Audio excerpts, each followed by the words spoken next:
Halo, kembali lagi ke channel YouTube saya. Kali ini saya ingin menjelaskan tentang model regresi menggunakan data panel. Sekali lagi saya terangkan bahwa data panel itu adalah gabungan dari jenis data yang cross section dan time series. Time series itu adalah data yang memiliki runtun waktu kayak dari tahun 2000 sampai dengan tahun 2020. Nah, cross section itu adalah banyaknya objek atau observer yang mau kamu teliti. Untuk informasi bahwa kalian harus tahu nilai observer kalian itu minimal 30. Itu udah pernah saya jelasin di video tentang bagaimana cara menginterpretasi ya data panel tersebut. Nah, kalau untuk di panel, kita juga harus menentukan minimal observernya adalah 30. Jadi, contohnya gini, perkalian antara tahun dan cross section itu di angka 30. Saya kasih contoh ya. Di sini cross sectionnya ada 3. Nah, untuk melengkapi dia nominalnya menjadi 30, berarti harus punya time series yang runtun waktunya sebanyak 10 tahun. Let's say, saya bilang saya mau meneliti daerah DKI Yogyakarta, saya mau meneliti daerah Jakarta Selatan, Jakarta Utara, dan Jakarta Timur. Ini kan udah ada 3 nih cross sectionnya. Time seriesnya harus 10 tahun, berarti saya harus mulai dari tahun 2000 sampai dengan 2010 gitu.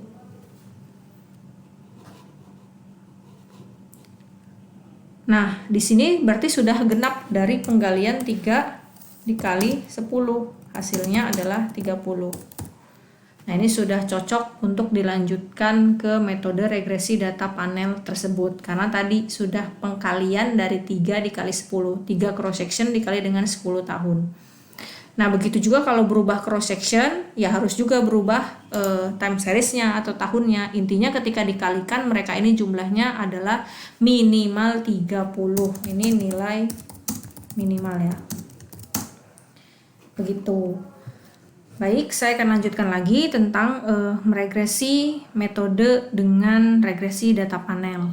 Nah, pernah nggak kalian melihat regresi data panel yang ada tanda tanyanya seperti ini? Tuh, semua ada tanda tanya, lalu di fix efeknya ada tanda tanya, di cross section atau di randomnya juga nih ada rentan waktunya, gitu, ada tanda tanya. Ini masih sama menggunakan data panel juga dan metodenya juga sebenarnya hampir-hampir mirip ya. Cuman di sini ada pembedanya. Pembeda yang paling dasar adalah bagaimana cara untuk memasukkan data ke dalam software eFuse-nya tersebut. Kalau kamu yang nonton video YouTube saya yang sebelumnya, data yang saya gunakan itu adalah data gabungan antara observer, cross section dengan time series. Sehingga di sini kalau saya runtutin objeknya dari Jawa Barat sampai dengan Jawa Timur ya, semua kita buat objeknya ada di sebelah kiri di sini, lalu variabel bebasnya ada di sini, dan ini mengulang dari tahun 2000 sampai tahun 2020. Lalu kalau ganti objek ya, kita mulai lagi Banten dari tahun 2000 sampai tahun 2020. Kalau Jawa Tengah ganti lagi 2000 sampai dengan tahun 2020 sini dan seterusnya. Nah, untuk model yang ada tanda tanyanya tadi, kita tidak bisa menggunakan data yang ini. Sehingga kita menggunakan data yang lainnya atau kita bikin formulasi datanya itu berbeda. Saya buat di sheet lainnya. Jadi, untuk sistem data yang pakai tanda tanya tadi, itu dibuat dulu formulating datanya. Hanya ada year, tahun 2000 sampai tahun 2020. Tahun yang akan digunakan, time-nya. Cross section-nya adanya di garis horizontal yang ada di atas. Jadi dalam penelitian ini saya punya variabel terikatnya adalah Y yang dipengaruhi sama beta 0 ditambah X1 tambah X2 tambah X3 tambah X4 X5 X6 X7, huruf kecil aja, X8. Nah, berarti saya harus membuat X1 untuk keseluruhan cross section saya. Tadi kan saya punya 6 daerah ya. Kita anggap aja dia A, B, C, D, E, F. Saya pakai alfabet. Berarti X1 untuk daerah A, X1 untuk daerah B, X1 untuk daerah C, X1 daerah D, dan sampai dengan daerah F. Gitu juga diulang terus sampai di X2, di X3, di X4, lalu di X5-nya dibuat A, B, C, D, E, F sampai seluruh data intinya yang mau kamu gunakan untuk regresi. Nah, ini perbedaan yang sangat-sangat mendasar ketika kita mau memasukkan data agar dapat hasil regresi yang seperti ini modelnya. Ada X1 tanda tanya gitu ya. Itu sangat berbeda dari data yang kita gunain di awal. Nah, ini data yang digunain di awal, runtun tahun waktunya itu diulang-ulang terus, dan di sini objeknya ya bisa diganti-ganti lagi objeknya. Nah, kalau yang tadi kita dari sini makin ke kanan itu harus menjelaskan X1 punyanya Jawa Barat berapa, X1 punyanya DKI Jakarta berapa, dan seterusnya. Intinya singkat cerita, dapatlah formulating data yang seperti ini. Ini X1, X2, X3, dan seterusnya. Ada berapa nih? Kan ada X8, Y-nya juga sama. YA, YB, YC gitu. Sampai dengan YF. Nah, oke, singkatnya sudah nanti kalian buat data yang seperti ini. Kita langsung masuk ke dalam Ifuse. Ini ya, Ifuse 8 yang saya gunakan. File, New, Work File. Kalau sebelumnya di panel, ingat kan kita milih yang di bagian sini adalah balance panel, tapi untuk yang model ini tidak seperti itu. Kita tetap menggunakan date regular frequency. Seperti ini tampilannya, start date-nya dari tahun 2000, dari lalu sampai dengan tahun 2020. Frekuensinya annual, kalau sudah oke. Maka dia hanya akan ngasih tahu cuman ada 21 observer. Gitu ya, karena tadi observernya kita lihat di quick untuk masukin data, pilih empathy group.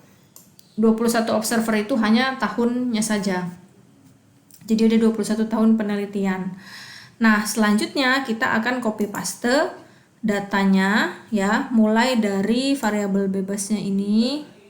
Year-nya nggak usah di copy paste ya, lihat aja dari saya ngeblok datanya.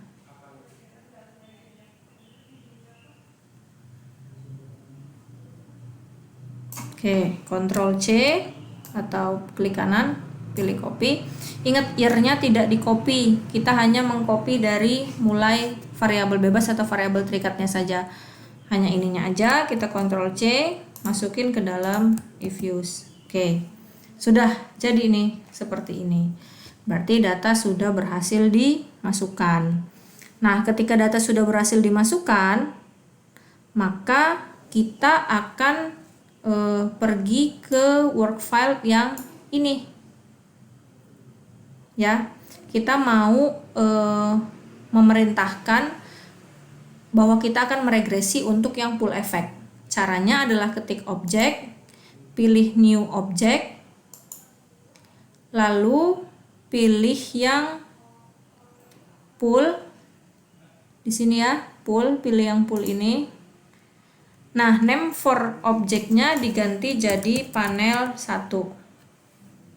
Sampai tampilannya seperti ini. Ingat, pilih type of objeknya pull, name for objeknya panel 1. Oke. Keluar deh cross section identify-nya. Jadi di sini kita bisa kasih tahu sama si Ifuse ada berapa sih cross section. Cross section itu tadi objek ya. Ingat, objeknya itu yang saya gunakan ada 6. Atau kalau pakai alfabet itu dari A sampai dengan F. So, saya tinggal tulis aja di sini A, B, C, D, E, F. Dah. Gitu. Nah, selanjutnya kita akan mengestimate untuk mengetahui pengaruh si variabel bebas dengan variabel terikat. Langkahnya adalah klik estimate, lalu kita masukin dependent variable. Dependent variable adalah variabel yang bebas. variabel terikat Y ya yang mau kita teliti. Masukin underscore tanda tanya. Itu.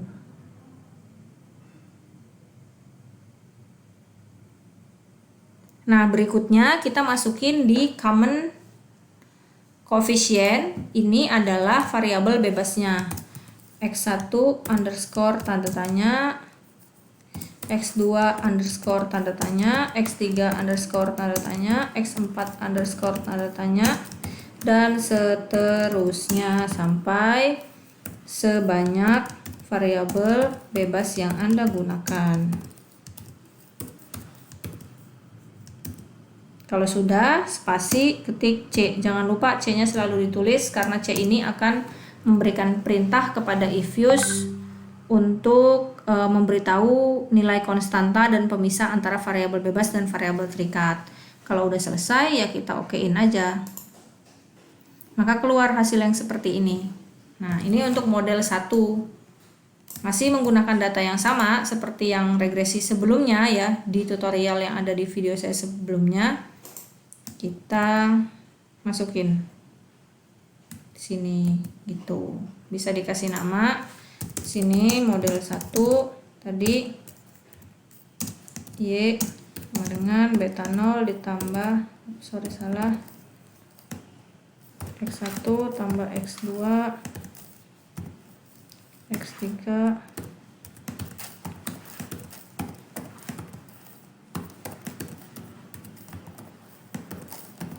8, itulah. Lebih baiknya lagi nih ditambah error ya model. Nah, setelah mendapatkan hasil dari pool effect, maka yang selanjutnya kita akan meregresi menggunakan fixed effect. Masih ingat ya, di video yang sebelumnya saya sudah kasih tahu ada yang namanya pool effect, fixed effect, dan random effect. Jadi kita harus tahu nih dari 3 efek ini mana yang paling terbaik untuk data kita. Nah, langkah selanjutnya maka kita akan meregresinya si fixed effect. Fixed effect, balik lagi ke if-use, klik estimate, cross sectionnya pilih yang fix, lalu kalau sudah kita okein. Sama ini dapat ya hasilnya, kita copy paste saja, pilih yang formatted, lalu taruh di Word. Ini hasil yang fixed effect. Setelah dapat hasil pool effect dan fixed effect, maka harus ada yang namanya uji show untuk melihat mana sih yang terbaik antara fixed effect dan pool effect. Langkahnya klik view, pilih fixed or random testing effect, pilih yang redundant likelihood ratio. Oke, kita copy paste. Ingat, berdasarkan video yang sebelumnya saya juga udah kasih tahu bahwa ketika probabilitas ini lebih kecil dari alfa 0,05%, maka yang terbaik adalah model fixed effect. Ya. Terbukti model terbaik adalah fixed effect.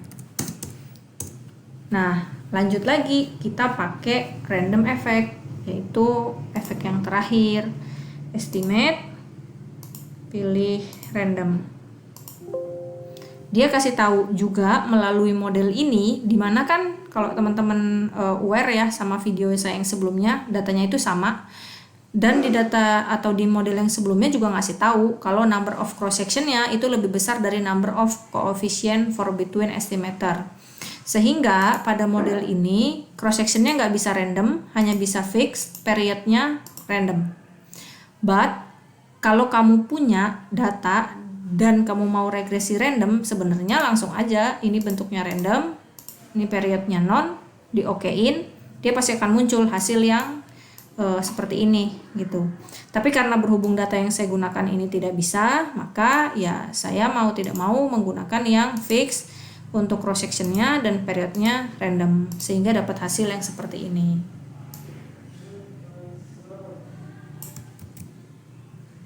Ini kita copy, kita masukkan hasil random effect. Nah, untuk membuktikan mana yang terbaik antara random effect atau fixed effect, ya kita harus lakukan yang namanya uji Hausman. Langkahnya klik view, pilih yang fixed atau random effect testing, pilih yang Hausman test. Oke, ini hasilnya sudah didapat.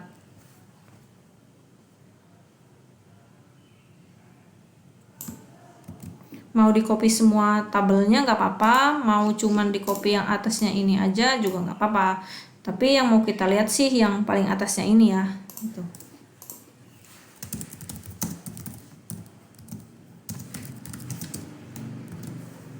Nah, kita sudah dapat nih Hausman test.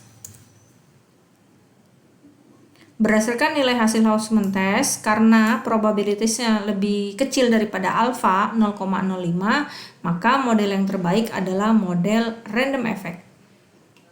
Setelah itu, kita harus buktiin lagi menggunakan uji Langrang untuk membuktikan mana yang terbaik antara random effect atau pool effect. Harus dibuat non dulu.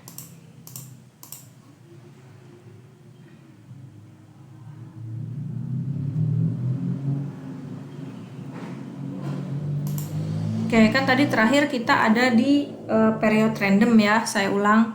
Tadi kita ada di period random sehingga estimate ini diubah menjadi non dulu, periodnya non lagi, lalu kita okein. Dapatlah hasilnya sih pool effect. Tapi kita kan mau lihat mana yang terbaik antara model pool effect atau random effect. Baru deh kita klik view, koefisien diagnostik, pilih yang omitted variable. Ya, dapat.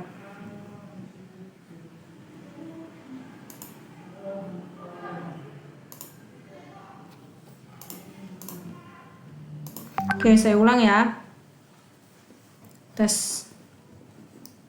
Nah, tadi kan terakhir dari random effect. Nah, setelah dari random effect, ketika kamu klik estimate, di sininya kan masih cross section fix, periodnya random. Sehingga kita harus bikin dia non dulu, periodnya juga non, lalu di-okein. Nah, kita akan menguji nih, apakah model pool effect atau fix random effect yang terbaik. Itu caranya view, koefisien diagnostik, pilih yang omitted variable likelihood. Lalu masukin aja y underscore tanda tanya di oke. Dapat deh di sini hasilnya. Maka yang paling terbaik adalah model random effect. Karena apa? Karena nilai F statistik dan log likelihood rasionya probabilitas chi-square-nya ini lebih kecil dari alpha 0,00 atau lebih kecil dari alpha 0,05. Sorry. Ya, sekali lagi saya bilang bahwa probabilitas chi-square kalau dia lebih kecil dari alpha 0,05 berarti dia jauh lebih baik adalah model random. Ini mau kita copy juga ke dalam Word. Oke, hasil menunjukkan model random yang terbaik. Model efek random. Oke, selanjutnya kalau kita mau buat di model 2, dalam penelitian saya model 2-nya sebagai variabel terikat adalah Z1 dipengaruhi oleh beta 0 ditambah Y. Jadi di sini mau lihat pengaruh Y terhadap Z1. Balik lagi ke ifuse, langkahnya adalah regresi lagi. Klik estimate. Berarti dependent variabelnya di sini kita ganti jadi Z1 underscore tanda tanya. Sabar, saya lihat di sini. Oh ya benar, Z1. Lalu di sini yang mempengaruhinya adalah Y underscore tanda tanya spasi C. Oke, ingat karena ini yang pertama adalah model pool, berarti cross sectionnya dibuat non, periodnya dibuat non. Kalau udah oke, hasilnya ini. Setelah dapat hasil, kita copy lagi ke dalam Word, lalu regresi lagi, fix effect. Masuk lagi ke ifuse, estimate, pilih yang cross section, fix effect, oke. Copy paste semuanya. Nah, lalu uji show untuk menguji apakah pull effect atau fix effect ya yang terbaik. Masuk lagi ke eViews, klik view, fix random, pilih yang likelihood ratio. Berdasarkan hasil, yang terbaik adalah fix effect.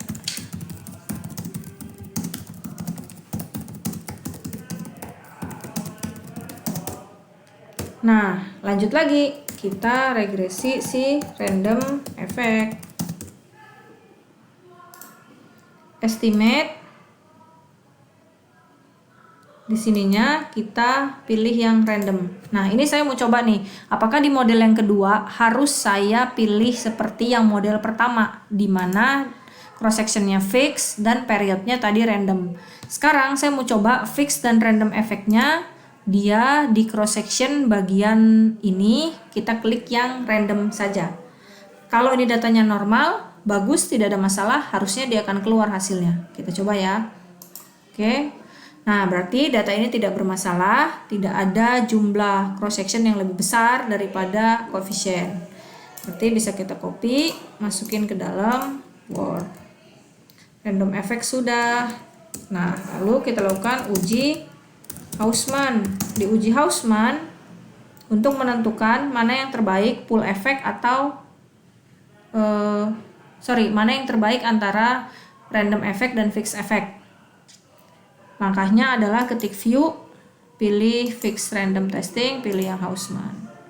Nah, di sini memberitahukan bahwa nilai probabilitasnya 0,04408. Hasil menunjukkan yang terbaik adalah model fix effect gitu.